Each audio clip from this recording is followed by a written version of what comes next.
নমস্কাৰ ছাত্ৰ ছাত্ৰীসকল মই কাজল কুসুম দেৱী আজি মই তোমালোকৰ সৈতে আলোচনা কৰিম অষ্টম শ্ৰেণীৰ সমাজ বিজ্ঞানৰ পৰা ভূগোল খণ্ডৰ পাঠ 4 বসতি গ্ৰাম্য জীৱন আৰু নগৰীয়া জীৱন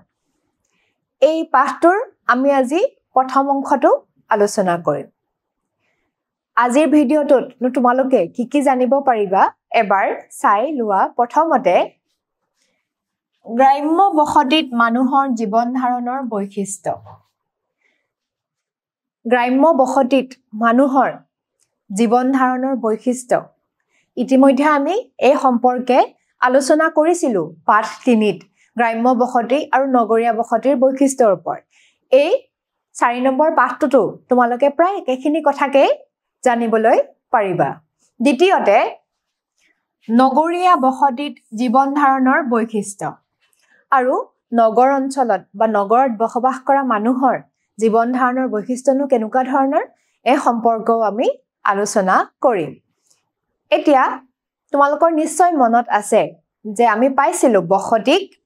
দুটা ভাগত ভাগ কৰা হয় এটা আছিল গ্ৰাম্য বসতি আৰু আনটো আছিল নগৰীয়া বসতি গ্ৰাম্য বসতিক গাঁৱলীয়া বসতি বুলিও কোৱা হয় আৰু নগৰীয়া বসতিক পৌৰ বসতি বুলিও কোৱা হয় সোৱা বসতিক বহলভাৱে দুটা ভাগত ভাগ কৰিব পাৰি প্ৰথমটো হল গ্ৰাম্য বসতি দ্বিতীয়টো হল নগৰীয়া বসতি এতিয়া গাঁও আৰু নগৰত বসবাস কৰা মানুহৰ জীৱনশৈলী ঘৰদুৱাৰৰ আৰ্হি সামাজিক উৎসৱ পাৰ্বণ এইবোৰ বেলেগ বেলেগ হয় কাৰণ গাঁও আৰু নগৰৰ সুকীয়া বৈশিষ্ট্য আছে সোৱা গ্ৰাম্য আৰু নগৰীয়া বসতিত বাস কৰা লোকসকলৰ জীৱনশৈলী সামাজিক সাংস্কৃতিক নীতি নিয়ম বেলেগ বেলেগ মানে গ্ৰাম্য সমাজত বসবাস কৰা মানুহৰো নীতি নিয়ম বেলেগ বেলেগ আৰু নগৰীয়া সমাজত বাস কৰা মানুহৰ নীতি নিয়ম বেলেগ বেলেগ গতিকে এই ধৰণে বিভিন্ন ধৰণৰ পাৰ্থক্য গ্ৰাম্য বসতি আৰু নগৰীয়া বসতিত পৰিলক্ষিত হয় এতিয়া আমি আলোচনা কৰিম গ্ৰাম্য বসতিত জীৱন ধাৰণৰ বৈশিষ্ট্য characteristics of lifestyle in rural settlements এতিয়া আমি জানো যে মানুহে প্ৰথম অৱস্থাত স্থায়ী বাসস্থানৰ অভাৱৰ বাবে অঘৰী জীৱন যাপন কৰিবলগীয়া হৈছিল তেওঁলোকে দল বান্ধি এঠাইৰ পৰা আন ঠাইলৈ ঘূৰি ফুৰিছিল বিশেষকৈ খাদ্য আৰু বাসস্থানৰ সন্ধানত যেতিয়াৰ পৰা তেওঁলোকে কৃষি কাৰ্য কৰিবলৈ লৈছিল তেতিয়াৰ পৰাহে এই অঘৰী মানুহৰ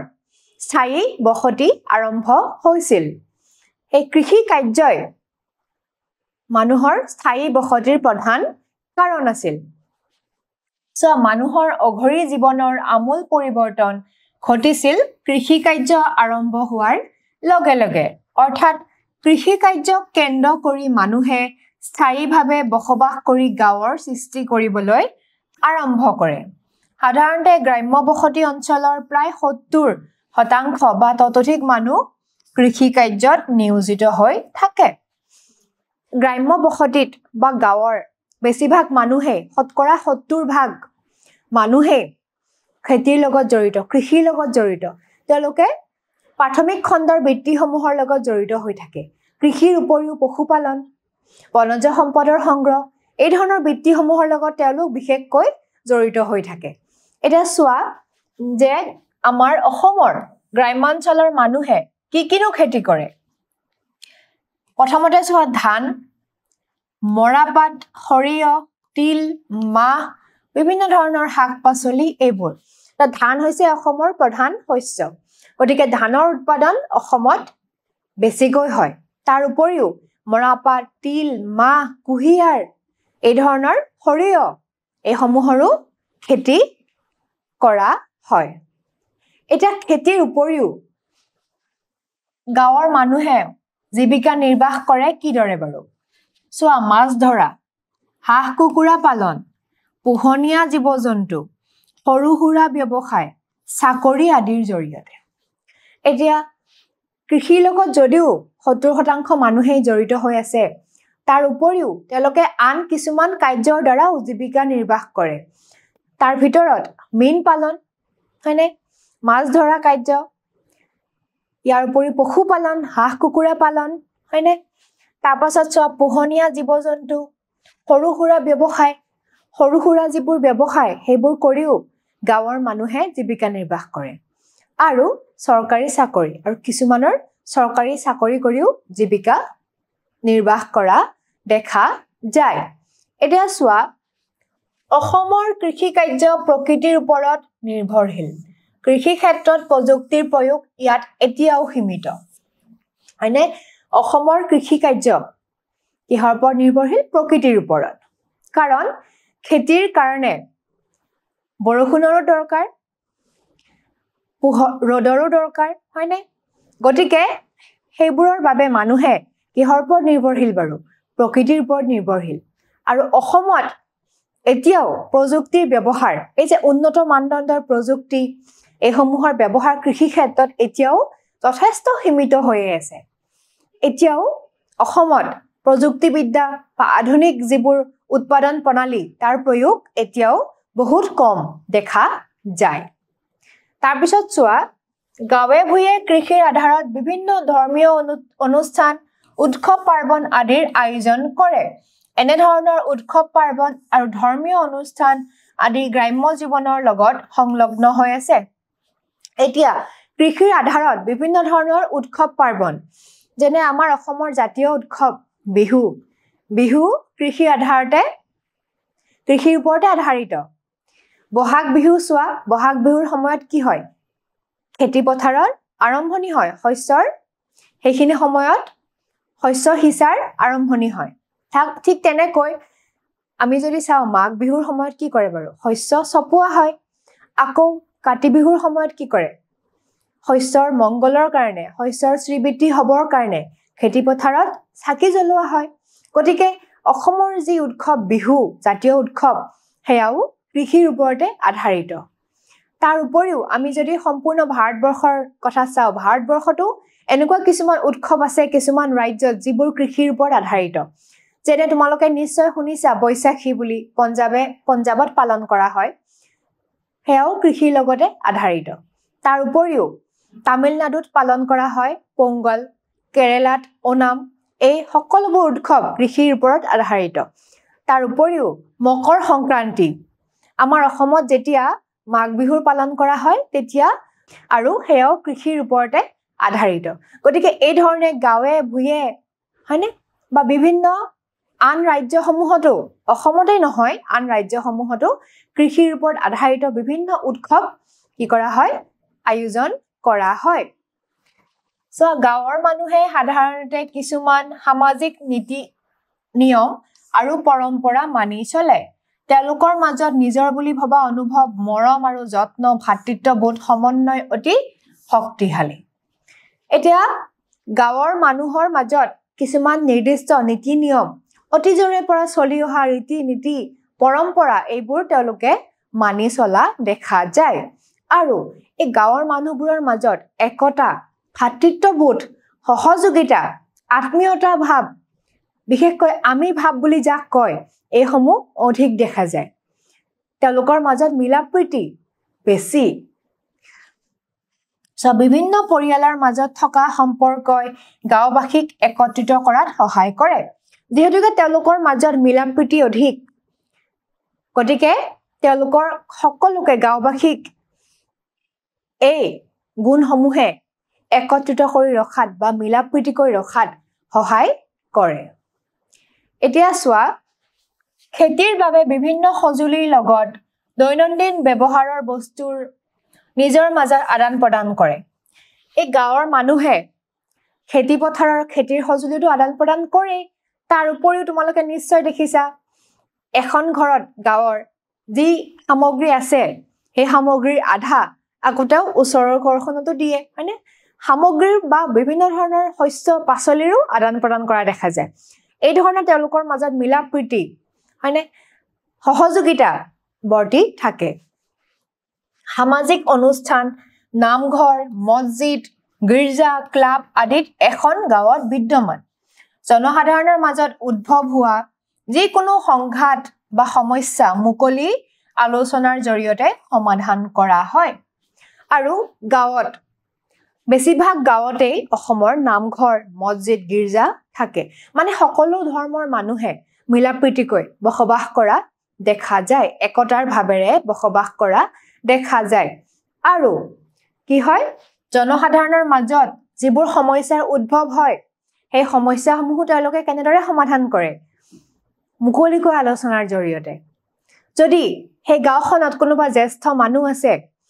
তেওঁলোকক মাতিব তেওঁলোকৰ সমস্যাৰ সমাধানৰ কাৰণে আৰু এই ধৰণে মুকলি আলোচনাৰ মাজেৰে তেওঁলোকৰ মাজত বিভিন্ন ধৰণৰ সংঘাত সমস্যাবোৰ সমাধান হয় তাৰপাছত চোৱা যদিও এখন গাঁৱত জীৱন ধাৰণৰ মানদণ্ড চহৰৰ দৰে উচ্চ নহয় কিন্তু খাদ্য উৎপাদনৰ ক্ষেত্ৰত গাঁওসমূহ বহু আগবঢ়া যদিও এখন গাঁৱৰ মানুহৰ জীৱন ধাৰণ প্ৰণালী বা জীৱন ধাৰণ বহুতো আগবঢ়া নহয় উচ্চ জীৱন ধাৰণ প্ৰক্ৰিয়া নহয় কিন্তু তেওঁলোক খাদ্য শস্য উৎপাদন কৰাত আগবঢ়া আৰু এই গাঁৱৰ পৰাই তেওঁলোকে উৎপাদন কৰা শস্যসমূহে চহৰলৈ যায় আৰু চহৰৰ মানুহ খাদ্যৰ কাৰণে গাঁৱৰ মানুহৰ ওপৰতে নিৰ্ভৰশীল শেহতীয়াকৈ লক্ষ্য কৰিব পাৰি যে কিছুমান গাঁৱে যোগাযোগ যাতায়াত আৰু অন্যান্য সুবিধা লাভ কৰে ঠিক চহৰৰ দৰে এনে গাঁৱত আমি চহৰৰ বৈশিষ্ট্য লক্ষ্য কৰিব পাৰোঁ আকৌ বৰ্তমান দেখা গৈছে যে গাঁওসমূহতো চহৰৰ দৰে বিভিন্ন ধৰণৰ সা-সুবিধা উপলব্ধ হোৱা দেখা গৈছে বিশেষকৈ যিবোৰ নগৰৰ দাঁতিকাষৰীয়া গাঁও আছে নগৰৰ ওচৰতে যিবোৰ গাঁও থাকে সেই গাঁওসমূহত চহৰৰ সা-সুবিধাবোৰ দেখা যায় মানে উন্নত যাতায়াত পৰিবহণ ব্যৱস্থা ঠিক তেনেকৈ শিক্ষাৰ সুবিধা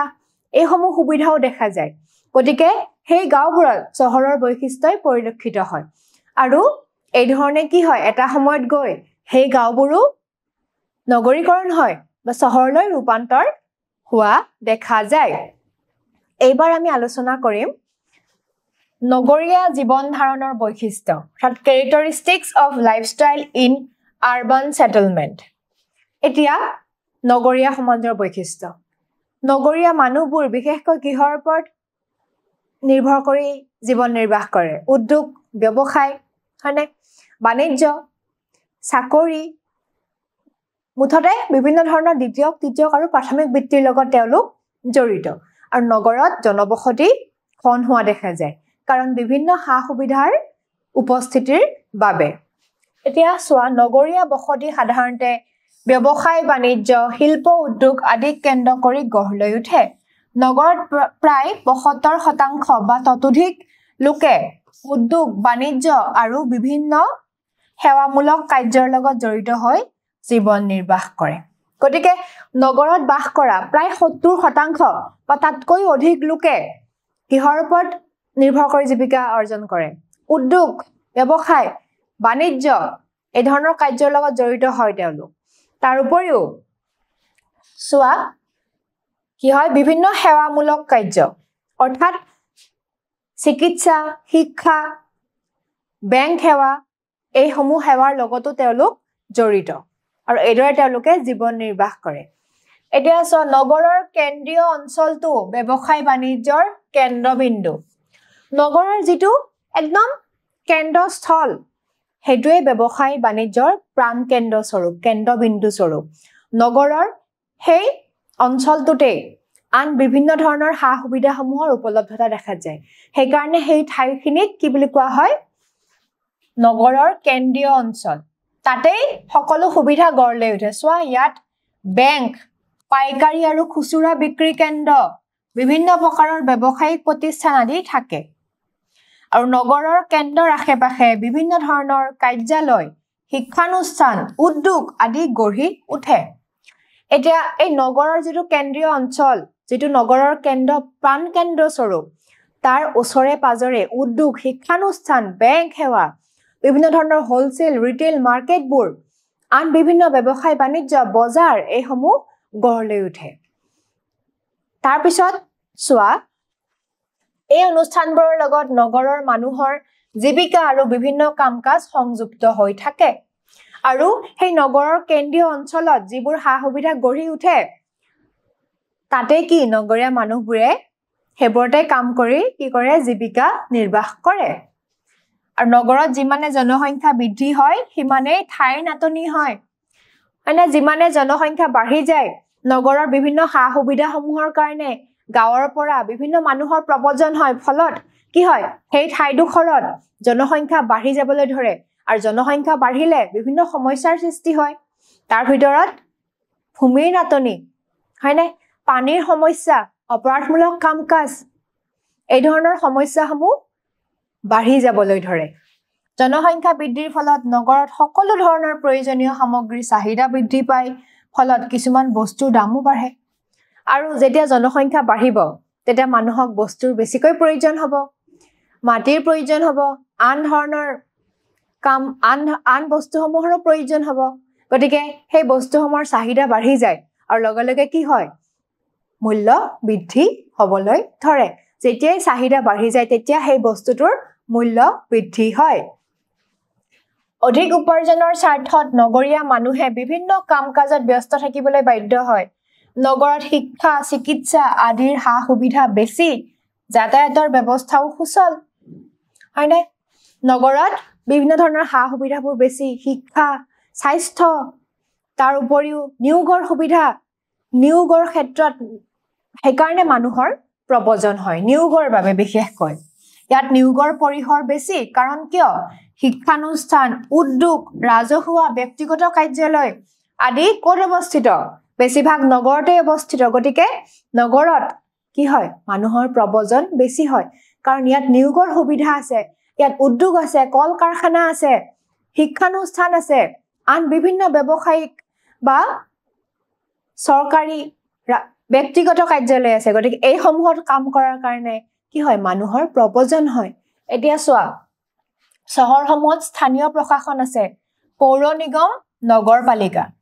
যেনেকৈ গাঁৱত পঞ্চায়ত থাকে পঞ্চায়তে সকলো কাম-কাজ চোৱা-চিতা কৰে গাঁওসমূহৰ ঠিক তেনেকৈ নগৰত কি আছে বাৰু পৌৰ নিগম আৰু নগৰপালিকা